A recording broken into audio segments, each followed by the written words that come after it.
عزیز طلباء و طالبات، آپ کو میرا بہت بہت السلام علیکم و آداب۔ آج ہم 12ویں جماعت کی پہلے ہی سبق کو شروع کرنے جا رہے ہیں۔ عزیز طلباء، جس طرح سے آپ کو معلوم ہوگا کہ آپ کی کتاب کا نام بہارستان اردو ہے۔ بہارستان اردو کو جموں و Kashmir board of school education کی طرف سے آپ کے نصاب میں شامل کیا گیا ہے۔ عزیز طلباء، اردو نہ صرف مضمون ہے بلکہ یہ ہماری تہذیب، ہماری ثقافت، ہماری فکری احساسات کی فکری وراثت اور احساسات کی آئینہ دار زبان ہے۔ یہ زبان ہمیں خوبصورت انداز بیاں، گہرے خیالات اور انسانی قدروں سے روشناس کراتی ہے۔ جس طرح سے عزیز طلباء آپ کو معلوم ہے کہ ہمیں اس چیز کی جانکاری ہو گئی کہ ہماری درسی کتاب کا نام بہارستان اردو ہے، اب ہم یہ جاننے کی کوشش کریں گے کہ ہمارے نصاب میں کون کون سے اسباق ہیں۔ اس سے پہلے میں آپ کی مزید جانکاری کے لیے یہ کہنا چاہتی ہوں عزیز طلباء، جس طرح سے قومی سطح پر NCERT مختلف ریاستوں، مختلف UTs میں یکساں تعلیمی پالیسی اور اصول و ضوابط مرتب کرتی ہے، انہی اصولوں و ضوابط کو مد نظر رکھتے ہوئے state board of school education نے آپ کے نصاب میں بہارستان اردو کو شامل کیا ہے۔ ان تمام اصولوں، تمام ضوابط کو مد نظر رکھ کر آئیے آج ہم سب سے پہلے آپ کی نصاب میں شامل اسباق کی فہرست سے آپ کو روشناس کراتی ہوں۔ جس طرح سے ہم یہ جاننے کی کوشش کریں گے کہ آپ کی نصابی کتاب کو کتنے حصوں میں تقسیم کیا گیا ہے۔ بہارستان اردو کو 2 حصوں میں تقسیم کیا گیا ہے۔ پہلا حصہ نثر ہے۔ عزیز طلباء و طالبات، آپ کو اس چیز کا علم ہونا بہت لازمی ہے کہ آپ کے نصاب میں کل کتنے اسباق شامل ہیں۔ پہلے ہم یہ جاننے کی کوشش کرتے ہیں کہ سب سے پہلا سبق نمبر مرزا ظاہر دار بیگ، جسے مولوی نذیر احمد نے لکھا ہے، جو آپ کی درسی کتاب میں صفحہ نمبر 5 پر ہے۔ اسی طرح سے دوسرے سبق کا نام نمک کا داروغہ ہے، جسے منشی پریم چند نے لکھا ہے، یہ صفحہ نمبر 21 پر ہے۔ جو فہرست میں نمبر شمار نمبر 3 آپ کو دکھائی دے رہا ہے عزیز طلباء، مرغ بازی، اسے پچھلے سیشن میں ڈیلیٹ کر دیا گیا ہے، یہ آپ کے نصاب میں شامل نہیں ہے۔ اسی طرح سے جو نمبر شمار 4 پر گزرا ہوا زمانہ، جسے سر سید احمد خان نے لکھا ہے، جو صفحہ نمبر 52 پر ہے، یہ آپ کے نصاب میں سبق شامل ہے۔ اسی طرح سے نمبر شمار نمبر 5 پر مرزا غالب ہے، جسے الطاف حسین حالی نے لکھا ہے، جو صفحہ نمبر 62 پر ہے۔ مزید نمبر شمار نمبر 6، نمبر شمار نمبر 7 اور نمبر شمار نمبر 8، 6 پر مرحوم کی یاد میں، جسے پطرس بخاری نے لکھا ہے، اور صفحہ نمبر 74 پر ہے۔ اسی طرح سے یونیسکو کی چھتری مجتبی حسین نے لکھی ہے، جو صفحہ نمبر 96 پر ہے۔ مینا کماری خواجہ احمد عباس जो सफ़ा नंबर 109 पर है। अजीज तुलबा, आपके जहन में ये सवाल ज़रूर पैदा हुआ होगा कि आखिर हिस्सा नसर यानी नसर है क्या? नसर की तारीफ हम कैसे कर सकते हैं? नसर अरबी ज़ुबान का लफ्ज़ है।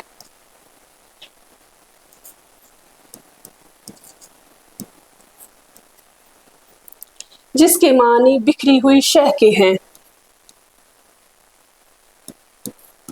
बिखरी हुई शह के हैं।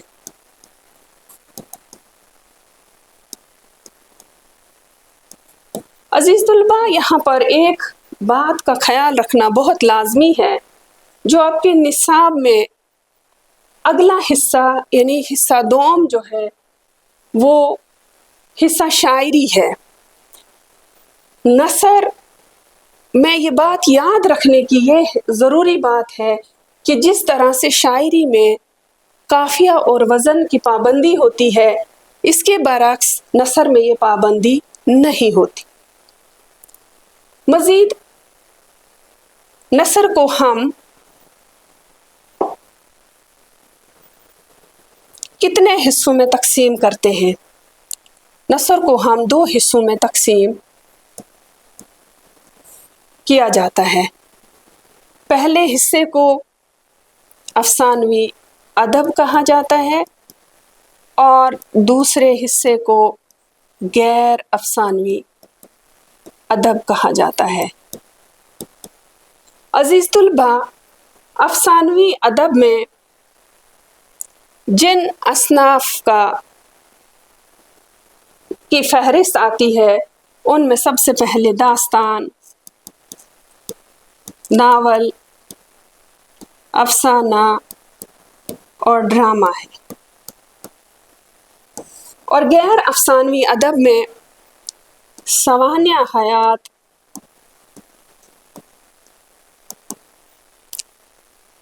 मकतूब निगारी,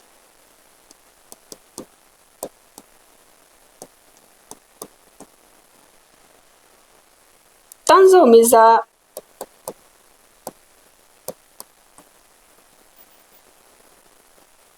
खाका वगैरह असनाफ़ अदब गैर अफसानवी हिस्से के ज़ुमरे में आते हैं। अजीज़ तुलबा, जिस तरह से हमने जाना कि नसर के मानी क्या है, नसर की ज़ुबान का लफ्ज़ है, नसर अरबी ज़ुबान का लफ्ज़ है, नसर के मानी है बिखरी हुई शह के। इसी तरह से हमने ये भी जाना कि नसर को हम कितने हिस्सों में तकसीम करते हैं। नसर को हम 2 हिस्सों में तकसीम करते हैं। एक अफसानवी अदब कहलाता है, दूसरा गैर अफसानवी अदब कहलाता है। इसी तरह से अजीज तुलबा, आपको आपके जहन में ये सवाल पैदा हुआ होगा कि आखिर नसर की इब्तदा कहाँ से हुई। जिस तरह से शायरी की इब्तदा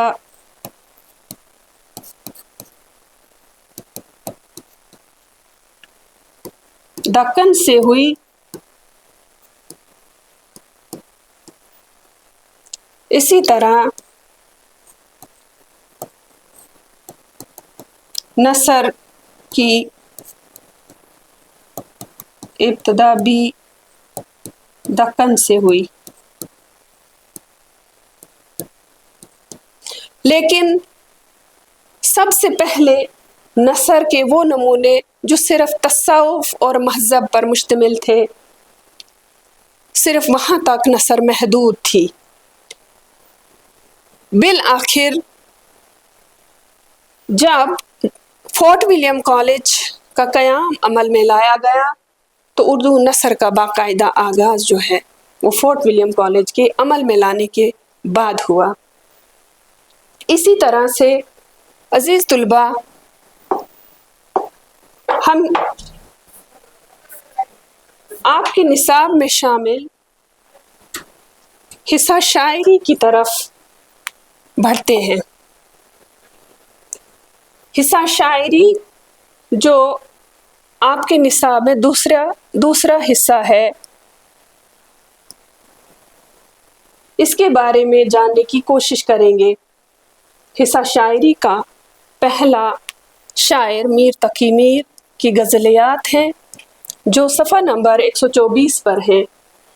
اسی طرح سے دوسرے شاعر کا نام حیدر علی آتش ہے اور تیسرے شاعر کا نام مرزا اسد اللہ خان غالب، حکیم مومن خان مومن، مولانا حسرت موہانی، حامدی کشمیری، پروین شاکر وغیرہ۔ غزلیات کے علاوہ آپ کے نصاب میں شامل کچھ نظمیں بھی ہیں۔ علامہ اقبال کی نظم ایک آرزو جو نمبر شمار 8 پر ہے، اور نمبر شمار 9 پر فیض احمد فیض کی نظم کو پچھلے سیشن میں ڈیلیٹ کر دیا گیا ہے، یہ آپ کی نصاب میں اب شامل نہیں ہے۔ اسی طرح سے نمبر 10 پر جوش ملحہ آبادی کی نظم حسن اور مزدوری ہے۔ ساحر لدھیانوی کی نظم اے شریف انسانوں بھی آپ کے نصاب میں شامل ہے۔ اس کے علاوہ ایک قصیدہ مرزا محمد رفیع سودا کا تہذیب کے روزگار جو صفحہ نمبر 10 پر ہے۔ اس کے ساتھ ساتھ میر انیس کا مرثیہ جنگ کے لیے اون اور محمد کی رخصت جو صفحہ نمبر 222 پر ہے۔ عزیز طلباء، آپ نے فہرست کو غور سے دیکھا، غور سے سمجھا کہ ہمارے نصاب میں شامل کون کون سے اسباق ہیں، کون کون سی غزلیات ہیں، کون کون سی نظمیں ہیں، اور قصیدہ اور مرثیہ کے بارے میں بھی آپ تک جانکاری پہنچانے کی بھرپور کوشش میری طرف سے کی گئی ہے۔ عزیز طلباء، اب ہم آج کے منتخبہ موضوع کی طرف بڑھتے ہیں۔ آج ہم سبق نمبر 1 مرزا ظاہردار بیگ جسے مولوی نذیر احمد نے لکھا ہے، سب سے پہلے ہم مولوی نذیر احمد کی حالات زندگی اور ادبی خدمات پر تبصرہ کریں گے۔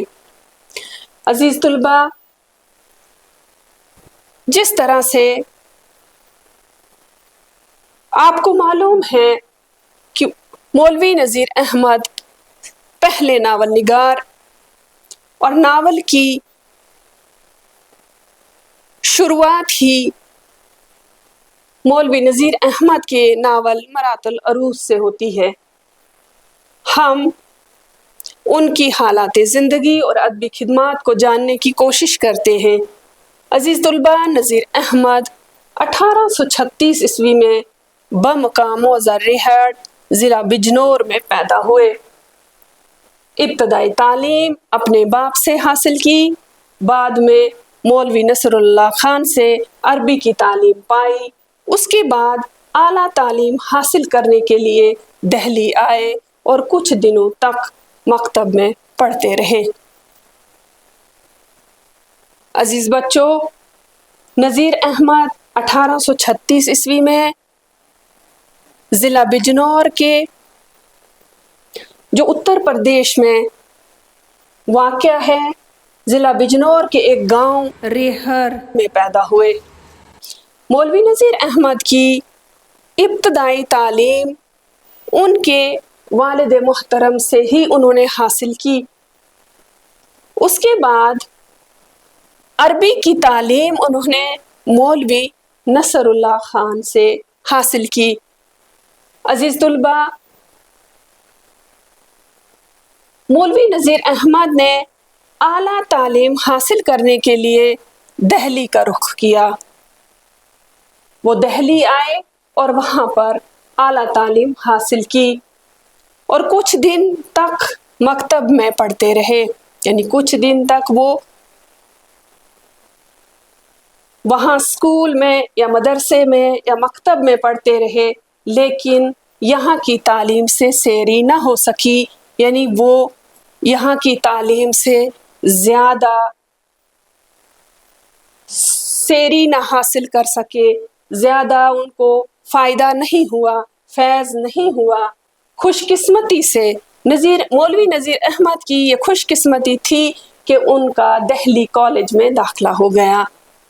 अजीज़ तुलबा, आपकी जानकारी के लिए मौलवी नज़ीर अहमद बहुत ही काबिल और ज़हीन थे, जिसकी वजह से उनकी काबिलियत की वजह से वजीफ़ा भी मुकर्रर हो गया। चूँकि वो थोड़े माली हालात उनकी कमज़ोर थी और उन्होंने अपनी काबिलियत की बदौलत दिल्ली कॉलेज से वजीफ़ा लेने में वो कामयाब रहे। इस कॉलेज में 8 बरस तक तालीम हासिल करने के बाद फरागत पाई, यानी दिल्ली कॉलेज में 8 साल तक उन्होंने तालीम हासिल की और उसके बाद वहाँ से तालीम हासिल करने के बाद वो फारिग हुए और उन्हें मुलाजमत की फ़िक्र सताने लगी। अजीज़ तुलबा, मौलवी नज़ीर अहमद अब मुलाजमत की फ़िक्र में लग गए। ज़िला गुजरात पंजाब में 40 रुपये माहवार पर मुदरिस हो गए। मौलवी नज़ीर अहमद का तकर्रुर बतौर उस्ताद बतौर मदरस ज़िला गुजरात के पंजाब में 40 रुपये महीना पर मुकर्रर हुआ। 40 रुपये महीना उनको मुकर्रर किया गया, माहवार तनख्वाह दी गई और वो एक मुदरस जो है वहाँ पर तैनात हो गए। 2 बरस तक इस मुलाजमत को निभाते रहे। 2 साल तक वो बतौर मुदरस के फ़राइज़ अंजाम देते रहे। फिर उसके बाद इस्तीफ़ा देकर कानपुर में डिप्टी इंस्पेक्टर मुदरिस हो गए। यानी 2 साल तक वो इस मुलाजमत को निभाते रहे। उसके बाद मौलवी नज़ीर अहमद ने इस मदरस के ओहदे से इस्तीफ़ा दे दिया और वो वहाँ से पंजाब से कानपुर चले गए। कानपुर भी उत्तर प्रदेश में पाया जाता था उस वक़्त, इस वक़्त भी है अजीज़ तुलबा, और वहाँ पर वो डिप्टी इंस्पेक्टर के ओहदे पर फाइज हो गए। डिप्टी इंस्पेक्टर मुदरस के ओहदे पर नज़ीर अहमद फाइज हो गए, लेकिन वहाँ की मुलाजमत भी उन्हें रास ना आई। यानी वहाँ भी वो मुलाजमत उन्हें वहाँ पर नौकरी जो मिली उन्हें डिप्टी इंस्पेक्टर मदरस की अजीज़ तुलबा, वो भी उन्हें रास ना आई और उन्हें इस्तीफ़ा देना पड़ा। खुशकिस्मती की बार बार मुलाजमत तर्क करते थे लेकिन दोबारा मिल जाती थी। डिप्टी नज़ीर अहमद की ये बहुत बड़ी खुशकिस्मती थी कि बार बार वो उन्हें मुलाजमत मिलती भी थी, बार बार वो मुलाजमत छोड़ते भी थे, तर्क कर देते थे, छोड़ देते थे, लेकिन फिर भी उन्हें दोबारा से मुलाजमत मिल जाती थी। 1857 ईस्वी के बाद नज़ीर अहमद डिप्टी इंस्पेक्टर मदारिस इलाहाबाद मुंतखब हो गए। अब 1857 ईस्वी का दौर जब आया तो इस दौर के बाद डिप्टी नज़ीर अहमद इंस्पेक्टर मदारिस इलाहाबाद मुंतखब हो गए। वहाँ उन्हें अंग्रेज़ी पढ़ने का शौक़ हुआ। मौलवी नज़ीर अहमद को इलाहाबाद जाने के बाद इलाहाबाद में जब उन्हें नौकरी मिली तो उन्हें अंग्रेज़ी पढ़ने का भी शौक़ हुआ। चुनाचा चंद दिनों में इस इल्म को भी हासिल किया। कुछ ही दिनों में उन्होंने अंग्रेज़ी की तालीम भी हासिल की। जब दिन अच्छे आते हैं तो तरक्की की राहें खुद ब खुद खुल जाती हैं। अजीज़ तुलबा, जब अच्छे दिन होते हैं तो तरक्की की राहें, तरक्की के रास्ते खुद ब खुद खुल जाते हैं। और मौलवी नज़ीर अहमद इतने ज़हीन काबिल तरीन थे कि वो अपनी काबिलियत की वजह से हर जगह अपने लिए जगह खुद बना लेते थे। गवर्नमेंट को इस ज़माने में ताज़िरात हिंद का तर्जुमा कराना मकसूद था। ये वो दौर था जब गवर्नमेंट को इंडियन पेनल कोड, जो आज हमारे पास जो फौजदारी कानून मौजूद है, इसे ताज़िरात हिंद को तर्जुमा कराना मकसूद था। इस काम पर मौलवी अज़मतुल्लाह, मौलवी करीम बख्श पहले से मामूर थे। पहले से मौलवी अज़मतुल्लाह اور مولوی کریم بخش جو ہیں اس کام کے لیے پہلے سے کر رہے تھے۔ بعد میں نذیر احمد بھی ترجمہ کے کام میں شریک ہو گئے۔ مولوی نذیر احمد، مولوی عظمت اللہ اور مولوی کریم بخش تینوں مل کر تعزیرات ہند کا تینوں نے ترجمہ کیا۔ ان کا کام اتنا پسند آیا کہ lieutenant governor sir William Muir نے خوش ہو کر کانپور کا تحصیلدار مقرر کر دیا۔ اس وقت مولوی نذیر احمد کی اس محنت، مشقت اور لگن سے یہ کام اس وقت کے لیفٹیننٹ گورنر سر ولیم جو تھے، انہوں نے خوش ہو کر مولوی نذیر احمد کو کانپور کا تحصیلدار جو ہے وہ مقرر کر دیا، جس سے ترقی کر کے نذیر احمد 1863 عیسوی میں ڈپٹی کلیکٹر ہو گئے۔ ضلع سطح پر کلیکٹر اور نائب ڈپٹی کلیکٹر جو ہیں انہیں نذیر احمد کو 1863 عیسوی میں یہ عہدہ ملا۔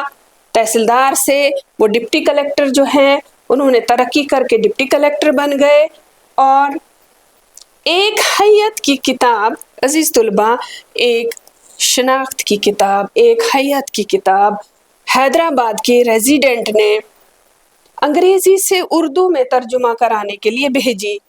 جو حیدرآباد کے ریزیڈنٹ تھے، جو حیدرآباد کے اس وقت آفیسر تھے، انہوں نے انگریزی کو اردو میں ترجمہ کرانے کے لیے کتاب بھیجی، جس کو انہوں نے بہت خوبی سے انجام دیا، جس کو انہوں نے بہت ہی اچھی طرح سے ترجمہ کیا، بہت محنت سے، بہت خوبی اور لگن سے انہوں نے انجام دیا۔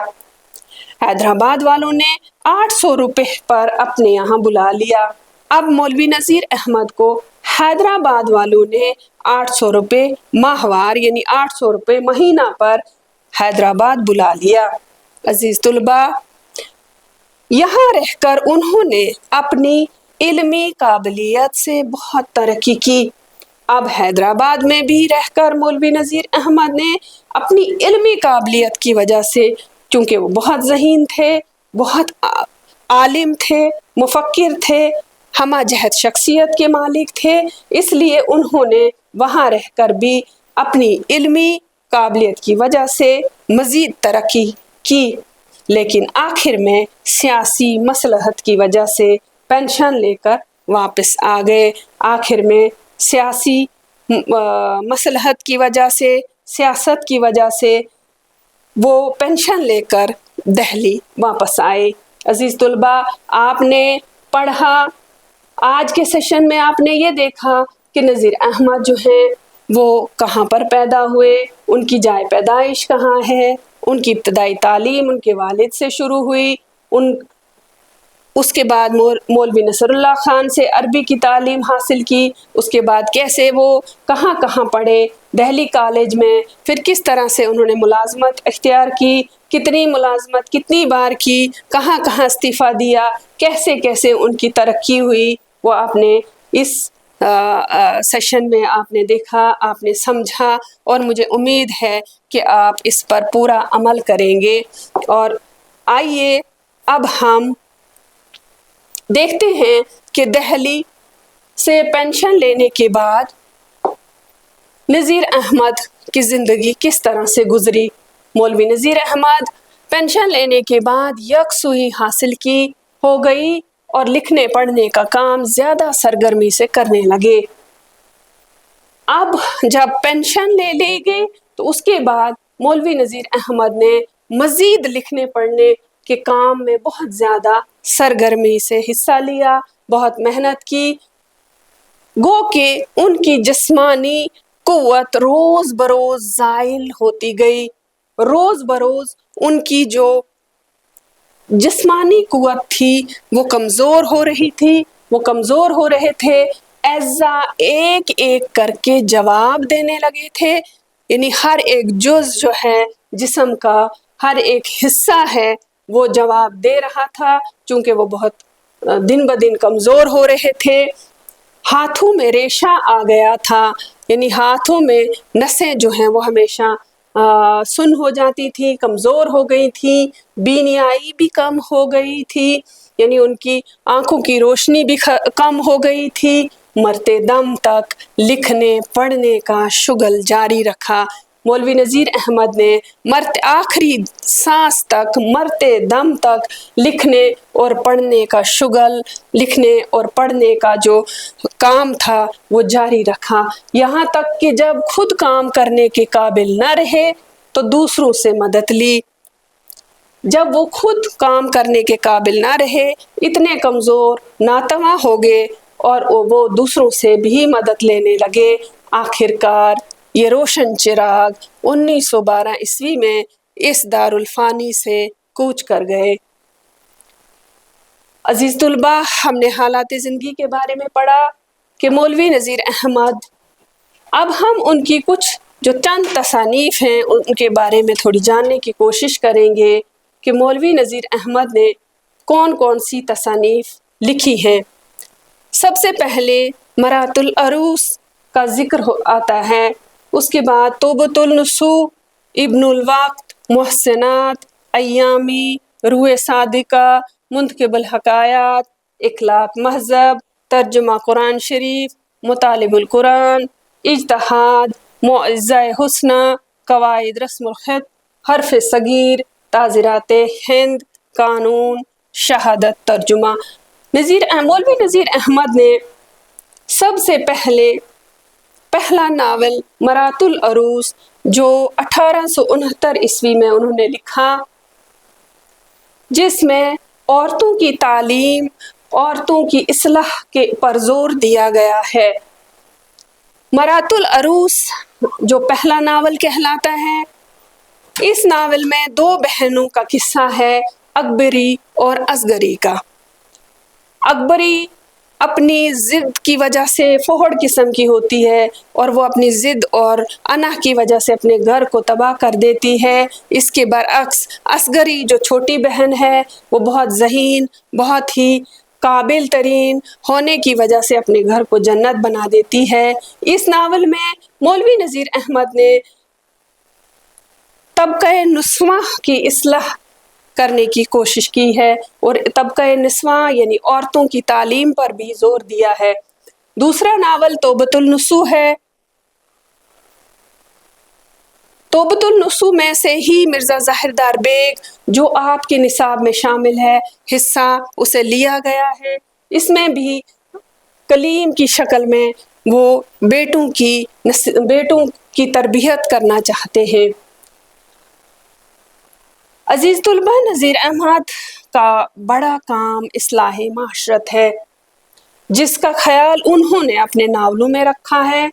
उन्होंने इस्लामी सोसाइटी, ख़ास कर मुसलमानों के ख़ानदानों की अंदरूनी माशरत, ऐसी बेलाग तस्वीरें खींची हैं कि आँखों के सामने नक्शा फिर जाता है।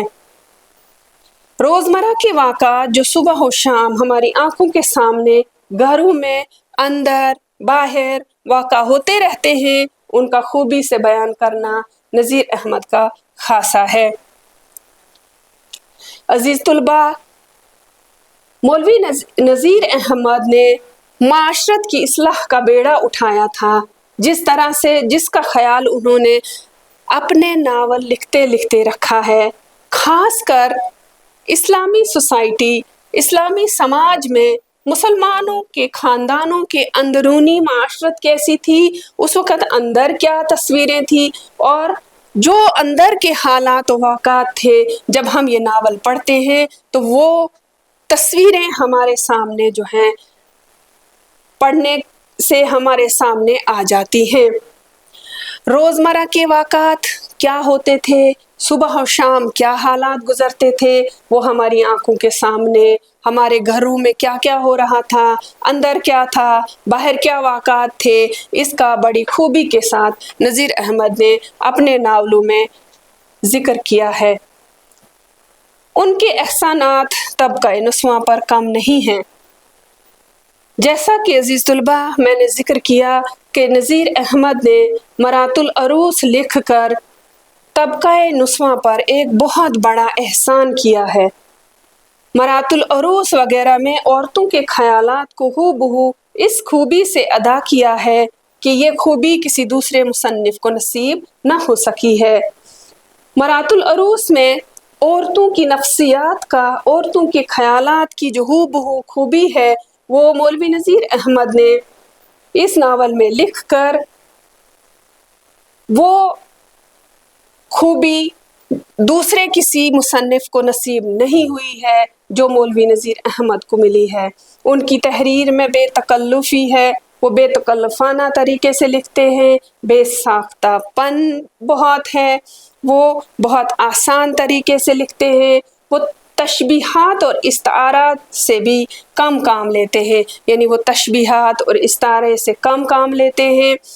ये ज़रूर है कि बाज़ वक्त वो मुश्किल अल्फाज भी लिखते हैं जिसकी ख़ास वजह गालिबन उनकी अरबी दानी है। कभी कभार मौलवी नज़ीर अहमद की तहरीरों में हमें मुश्किल अल्फाज भी पढ़ने को मिलते हैं जो उनकी गालिबन जो अरबी दानी उनमें मौजूद थी, अरबी के अल्फाज का इस्तेमाल किया है वो हमें मिलता है। लेकिन जहाँ मौका होता है वो आम हिंदी के अल्फाज इस्तेमाल करने में दुरेग नहीं करते, और जहाँ जहाँ उन्हें मौका मिलता है वो हिंदी के आम अल्फाज, हिंदी के आसान अल्फाज लिखने में कोई दुरेग, कोई गुरेज नहीं करते हैं। गो इबारत में मतानत है, संजीदगी का लिहाज भी रखते हैं। उनकी इबारत बहुत ज़्यादा सीधा सादा, संजीदगी और सलीस है जिसका उन्होंने अपनी तहरीरों में ख्याल रखा है।